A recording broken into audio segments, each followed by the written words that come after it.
안녕하세요. 부동산 침체가 이어지고 있는 가운데 활발하던 서울 지역 부동산 거래 건수도 거의 얼어붙다시피 한 상황인데요. 제가 살고 있는 아파트도 굉장히 꾸준하게 거래되고 있던 곳인데 요즘 매매는 전평수에 걸쳐서 거의 되지 않고 있다고 합니다. 이렇게 부동산 시장에 얼어붙은 이유 중 가장 큰 이유는 아무래도 금리 상승으로 인한 이자 부담이 가장 크지 않을까 싶은데요. 대출 관련해서 금융당국에서 내놓은 따끈따끈한 소식이 있어서 빠르게 준비해봤습니다. 12월 6일 국회에서 서민 취약계층의 금융부담 완화 대책을 위한 당정협의회가 있었습니다. 여기에서 도출된 것이 2023년 1년 동안 한시적으로 운영될 예정인 특례 보금자리론인데요. 빠르게 주요 포인트 한번 짚어보겠습니다. 2023년부터 금리 상승분이 대출금리에 본격적으로 반영되기 시작할 예정이라서 서민들의 대출이자 부담이 커질 것으로 우려가 되고 있습니다. 그래서 2023년 한시적으로 특례 보금자리론을 운영한다고 합니다. 기존에는 1주택자 대상의 안심 전환대출 금리가 무주택자 대상의 보금자리론 금리보다 0.45%포인트 낮은 상황이 벌어졌는데요. 이건 무주택자에 대한 역차별이 아니냐, 그런 불만들이 나오고 있어서 2023년 1년 동안 운영될 예정인 특례 보금자리론은 이 두 가지를 통합해서 운영한다고 합니다.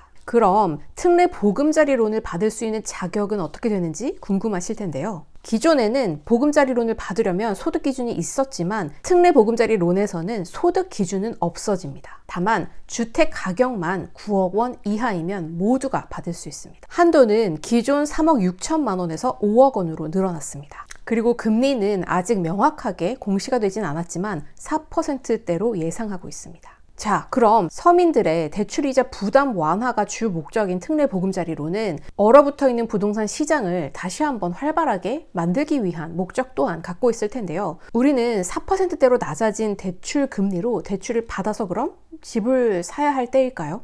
아직 아닙니다. 금리는 실질적으로 낮아지는 효과는 있겠지만 기존에 우리가 받았던 보금자리론의 금리가 2%대였다라는 것을 생각한다면 여전히 2배 수준입니다. 좀 더 나은 대출 정책이 나오긴 했지만 아직 때를 기다려야 합니다. 그럼 언제까지 기다려야 할까요? 부동산 바닥, 그때는 과연 언제일까요?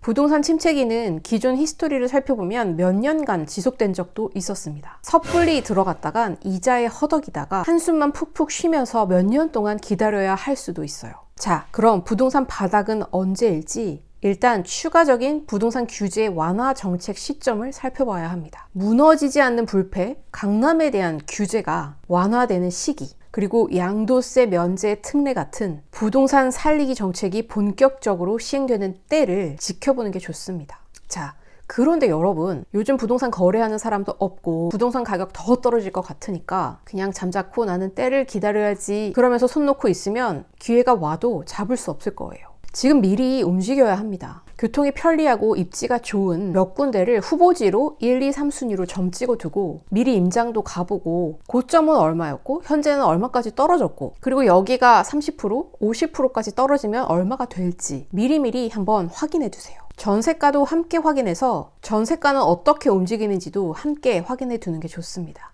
그리고 아까 말씀드렸던 부동산 규제 완화 정책이 어떻게 움직이는지를 함께 살펴보고 계시다가 이때다 싶으면 바로 계약하러 뛰셔야 합니다.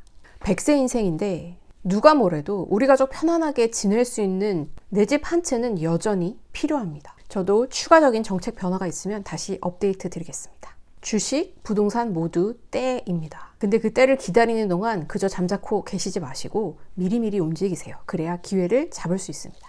오늘도 방문해 주셔서 감사합니다.